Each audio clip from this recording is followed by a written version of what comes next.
Hello everyone, I hope you are doing well. Today we will talk about how to fix or how to solve the problem of you don't have permission to access on the application of Candy Crush Saga. You will click on settings. In this page you will click on apps, default apps, app settings. In this window here you will search about Candy Crush Saga and you will click. Then here in this page of app info, you will click on first stop and you will click OK.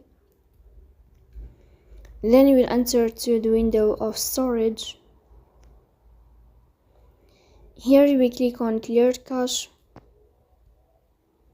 In the end you will turn off your phone and you will restart your phone again to fix that problem, so please don't forget